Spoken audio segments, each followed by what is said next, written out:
Okay guys, aku baru je sampai dekat satu resort yang menarik ni, terletak di Janda Baik Pahang. Okey, nama dia ini Vana Vasa. Okey, kalau kau nak tahu resort ni, bagi saya first impression saya, dia punya resort memang sangat menarik, nampak, sebab bilik-bilik dia di celah-celah pokok hutan ni, nampak. Memang sangat nature lah.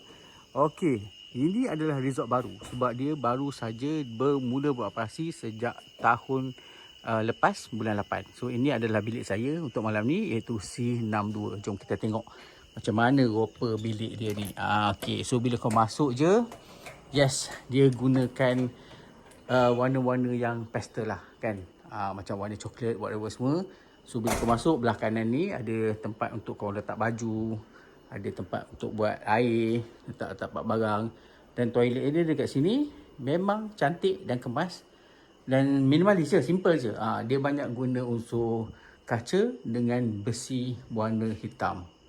Lepas tu ada satu cermin besar kat situ dan dia terbuka macam ni, tapi sebenarnya kau boleh tutup lah sebab dah ada bidet kat sini. Dan bilik air dia pun besar, nampak. Okey, so selain daripada tu, dia pun ada meja yang besar macam ni untuk kau buat kerja ke, buat apa semua, tengok TV. Dan ada satu sofa ataupun kursi macam ni. Saya cuma, yang ni saya macam kurang sikit, saya tak tahu kenapa perlu ada benda ni. Dan untuk bilik ni saya dapat 2 single bed. Dan saya perasan macam tak ada aircon, ada kipas je. Mungkin pagi kat sini sejuk kot. Okey, lepas tu dekat punya kepala katil tu ada macam unsur ataupun macam apa ni? Ni benda orang panggil ni kan.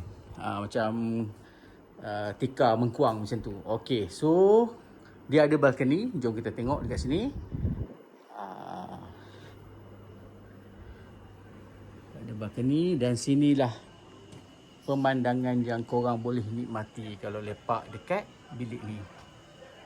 Cantik lah, memang cantik dan sangat menenangkan. Okey, so mungkin korang tanya kan, berapa harga bilik ni untuk semalam? Harga dia dalam RM1,200 semalam. So korang rasa berbaloi tak dengan duit tu? Tapi saya rasa kalau korang nak bercuti, nak relax kan, lepas tu macam tak nak jauh sangat dari KL, so mungkin boleh pertimbangkan resort ni.